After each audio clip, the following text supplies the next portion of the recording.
See, next topic is SQL. See, SQL is nothing but a structured query language. It's a standard language used for accessing and manipulating databases. So, American National Standard Institute is NSSI. So, next to full form ISO, International Organization for Standardization, in 1986 and 1987. So, in the time so here see, through SQL standard languages here we have few major functions. Enna functions பார்த்தோம்னா execute the query against the database, retrieve the data from the database, insert and update records, delete records from the database, create new database and new tables in the database. இதெல்லாம் நம்ம create பண்றதுக்காக use பண்றது தான் SQL. See, here types of SQL. Here we have 5 major categories. என்னென்ன categories பார்த்தோம்னா data definition language, அதுக்கு அடுத்தது data manipulation language, third one data query language, fourth one transaction control language, fifth one data control language. See each and every one what are the queries we are used here. So first one we use create and modify. For that we are using the DDL commands: create, alter, drop, rename and truncate. Okay, see what are the meaning for that. Create, you create the database table or table. Alter, modify the existing structure of the database. ஒரு டேட்டாபேஸில் இருக்கிற இல்லை டேபிளில் இருக்கிற details அந்த காலம்ஸை வந்து நம்ம அல்டர் பண்ணிக்கலாம். Drop, delete the database or table. Rename, change the name for database or database, existing database. Truncate, delete all the table records. டேபிளில் இருக்கிற எல்லா ரெக்கார்ட்ஸுமே delete பண்ணுறதுக்கு நம்ம யூஸ் பண்ணுறது truncate. So data manipulation language DML. So for this insert, update and delete command. See here, insert means add a new row into the database table. Update, modify our existing data with new table in database. Delete the records from the database. So next one DQL, data query language. In this you use fetch or retrieve the database table. சரியா, இது select, retrieve the data from the table. அதுக்காக use பண்ணுறது தான், retrieve பண்ணுறதுக்காக use பண்ணுறது. Fourth one வந்து transaction control language TCL. இதில் வந்து commit, roll back, set transaction and save point. see here commit, permanently save into database. அதாவது நம்ம ஒவ்வொரு ஆக்ஷன் முடித்த உடனே கமிட்டுன்னு கொடுத்தோன்னா அது டேட்டாபேஸில் அப்டேட் ஆகிட்டே இருக்கும். Next one roll back, restore the database to original from since last commit. Last commit கொடுக்கறதுக்கு முன்னாடி நம்ம டேட்டாபேஸில் என்ன அப்டேஷன்ஸ் இருந்ததோ அதோட வேணும், இப்போ லாஸ்ட்டாக பண்ண கமிட் வேண்டாம் அப்படின்னா you have to give the roll back. Set transaction, set the transaction properties such as read, write or read only access. இதில் என்ன ஆக்சஸ் வேணுமோ நமக்கு செட் பண்ணிக்கிறதுக்கு தான். Next save point, used to temporarily save the transaction so that we can roll back to the point. நம்ம save point கொடுத்து நம்ம save பண்ணால் தான் நம்ம ரோல் பேக் பண்ணி அதுக்கு முன்னாடி இருந்து எடுக்க முடியும். Okay, next one DCL, data control language. Here we use grant and revoke commands.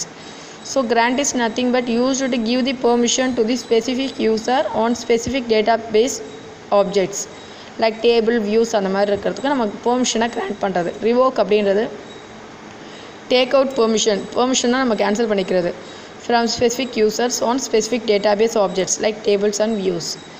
So next one basic SQL commands. என்னென்ன கமாண்ட்ஸ் இருக்குதுன்னு பார்த்தீங்கன்னா create, drop, select. ஃபஸ்ட் நம்ம க்ரியேட் பண்ணுறோம் அப்படின்னா create தி டேட்டாபேஸ்க்கு என்ன கொடுக்கணும்னு பாரு.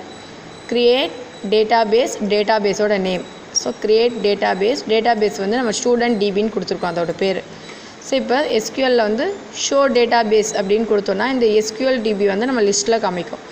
நெக்ஸ்ட்டு ட்ராப் டேட்டாபேஸ் அப்படின்னா remove any of the existing SQL database. Drop database, எந்த டேட்டாபேஸ் நேமை நம்ம ட்ராப் பண்ணணுமோ அந்த டேட்டாபேஸோட நேமை நம்ம கொடுக்கணும். இப்போ ஸ்டூடெண்ட் DB அப்படின்ற டேட்டாபேஸை டெலீட் ஆகிட்ருக்கும். நெக்ஸ்ட்டு செலக்ட் டேட்டாபேஸ் அப்படின்னும் போது அந்த டேட்டாபேஸில் என்னென்ன டீட்டெயில்ஸ் இருக்கோ அந்த கமாண்டை நம்ம காமிக்கணும். Many databases are available in repository from which the suitable database is selected using the below command. Use database name, use student DB. Student DBயை நம்ம ஏற்கனவே ட்ராப் பண்ணிட்டோம். ஓகேவா, once the database is selected multiple operations are performed as per need of the applications. So அதை நம்ம delete பண்ணாமல் இருந்தால் அதில் இருக்க ரெக்கார்ட்ஸை காமிக்கும். இப்போ அதை டெலிட் பண்ணதுனால ரெக்கார்ட்ஸ் காமிக்காது. ஓகேவா? ஸோ இப்போ இன்சர்ட் பண்ணுறோம் நம்ம ரெக்கார்டை. ஸோ இந்த ஸ்டேட்மெண்ட் நம்ம ஏற்கனவே பார்த்துருக்கோம். ஓகேவா? C insert into table name, என்னென்ன காலம்ஸ் நம்ம அந்த டேபிளில் க்ரியேட் பண்ண போகிறோம், வேல்யூன்னு கொடுத்து இந்த ஒவ்வொரு ஃபீல்டுக்கான வேல்யூவை நம்ம இங்கே கொடுக்க போகிறோம். ஓகேவா? See here table name values, insert into table name போட்டுட்டு அதுக்கு அடுத்து நெக்ஸ்ட் டைமில் இருந்து நம்ம இதை ஒரு வாட்டி கொடுத்துட்டோம்னா அதுக்கப்புறம் இந்த மாதிரி கொடுத்து நம்ம ஒர்க் பண்ணிக்கலாம். வேல்யூஸ்ன்னு போட்டுட்டு டேரெக்டாக அந்த வேல்யூஸ் மட்டும் கொடுத்து இன்சர்ட் பண்ணிக்கலாம். See here insert into biodata, first name last name ஏஜ்னு கொடுக்க போகிறேன். வேல்யூஸ் கொடுத்து அதுக்கான வேல்யூஸை நான் கொடுத்துருக்கேன். அப்படி இல்லைனா இந்த மாதிரி கொடுத்துக்கலாம். இன்சர்ட் இன்ட்டு டேபிள் நேம் கொடுத்துட்டு வேல்யூஸ் கொடுத்துட்டு டேரெக்டாகவே வேல்யூஸை கொடுத்துக்கலாம். இந்த first name last name age அதெல்லாம் கொடுக்கணுன்றது. Next one select record. So ரெக்கார்டை நம்ம செலக்ட் பண்ண போகிறோம். ஓகேவா? அப்போ ரெக்கார்ட் செலக்ட் பண்ணும்போது அதில் என்னென்ன டேபிளை செலக்ட் பண்ணும்போது அதில் என்னென்ன ரெக்கார்ட்ஸ் இருக்குன்னு காமிக்கும். ஓகேவா? Select star from table name. அப்போ கொடுக்கும்போது இந்த டேபிள்குள்ளே டேபிள் நேம் வந்து பயோடேட்டான்னு யூஸ் பண்ணியிருக்கோம். ஸோ அதுக்குள்ளே எத்தனை ரெக்கார்ட்ஸ் இருக்குது? 4 records, first name last name age. So இது எல்லாமே நமக்கு டிஸ்பிளே பண்ணிடும். அப்போ நம்ம பர்டிகுலர் ஃபீல்டு மட்டும் வேணும் அப்படின்னா செலக்ட் காலம் 1 காலம் 2 from database table name, select first name age from biodata. அப்போ ஃபர்ஸ்ட் நேமும் ஏஜ் மட்டும் நமக்கு டிஸ்பிளே ஆகும். Next one deleting records. இப்போ டெலிட் கமாண்ட் யூஸ் பண்ணோன்னா என்டையர் ரெக்கார்ட்ஸ் அந்த டேபிளில் என்னென்ன ரெக்கார்ட்ஸ் இருக்கோ அது எல்லாமே நமக்கு டெலிட் ஆகிடும்.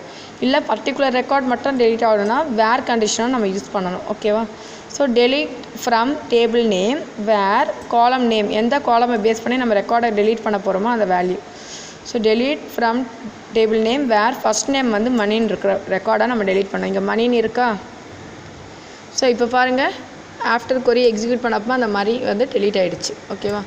நெக்ஸ்ட்டு டெலிட் ஃப்ரம் டேபிள் அப்படின்னு சொன்னோன்னா டேபிளில் இருக்க எல்லா ரெக்கார்ட்ஸுமே டெலிட் ஆகிட்டு வெறும் ஃபீல்டு நேம் மட்டும் டிஸ்பிளே ஆகும்.